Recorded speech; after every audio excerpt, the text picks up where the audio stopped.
के लिए फिर से नेगेटिविटी के साथ देखने को मिला। जिस प्रकार की आशंकाएं पहले से हम लगा के बैठे थे कि भारतीय बाजारों में अभी गिरावट रुक नहीं सकती है, अभी और गिरावट होगी और वैसे ही आंकड़े कुछ आते हुए दिखाई दे रहे हैं। कल का दिन बहुत इंपॉर्टेंट दिन रहने वाला है। कल शुक्रवार का दिन है और शुक्रवार का दिन इसलिए इम्पोर्टेंट है क्योंकि नीचे की तरफ जो सपोर्ट जोन है 23,450 से 23,500 का, वो यदि टूटता है तो दिक्कतें भारतीय बाज़ारों के लिए बहुत ज़बरदस्त तरीके से बढ़ती हुई दिखाई देगी।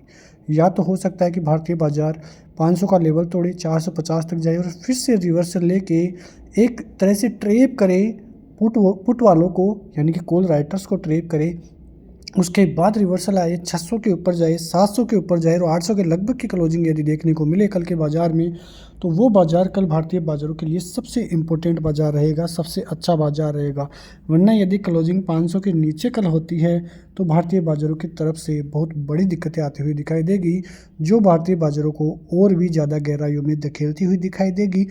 जहाँ से बाज़ार 22,800 22,500 तक भी जाए तो भी कोई बड़ी बात नहीं है, इसलिए आपकी नज़र बाज़ार पर कल ज़रूर रहनी चाहिए। कल आपका दिन काफ़ी इम्पोर्टेंट रहता हुआ नज़र आएगा। बैंक निफ्टी भी आज फिर से 331 पॉइंट की गिरावट के साथ 49,500 के लेवलों तक आता हुआ दिखाई दिया।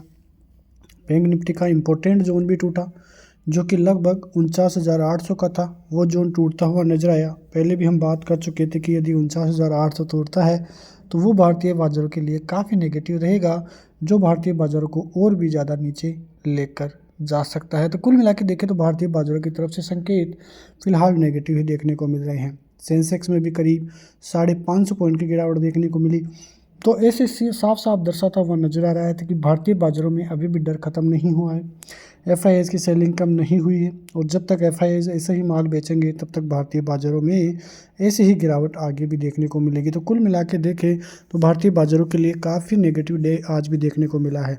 अब देखिए भारतीय बाज़ारों की तरफ से, तो भारतीय बाज़ारों में ऐसा कोई खबर नहीं थी जिसकी वजह से गिरावट हो। जिस प्रकार से वायरस की अफवाह फैली थी वो भी एक ज़्यादा गिरावट वाली बात नहीं थी, क्योंकि चाइना की तरफ से ऐसे कोई अपडेट नहीं थे और उन बाज़ारों में ऐसे कोई गिरावट भी नहीं थे। अमेरिकी बाज़ारों की तरफ से भी ऐसी कोई नेगेटिव न्यूज़ नहीं है जिसकी वजह से कोई बड़ी गिरावट का मूड माहौल देखने को मिले। बस भारतीय बाज़ारों की तरफ से ही ऐसी कुछ नेगेटिव न्यूज़ है जिसकी वजह से भारतीय बाज़ारों को बहुत बड़ा नेगेटिविटी झेलनी पड़ रही है। और आगे भी यदि लेवल्स की बात करें तो जब तक निफ्टी ऊपर की तरफ देखे तो 23,800 के ऊपर फिर से नहीं जाएगा तब तक कोई तेज़ी की खबर नहीं है। बैंक निफ्टी जब तक 49,800 के ऊपर नहीं जाएगा तब तक कोई तेज़ी की आशंका भी नहीं है। तो आपको नज़र रखनी है बाज़ार पर, और यदि बाज़ार इन लेवलों को ब्रीच करे कल निफ्टी के, तो फिर ज़्यादा दिक्कतें भारतीय बाज़ारों की तरफ से बढ़ती हुई नज़र आएगी।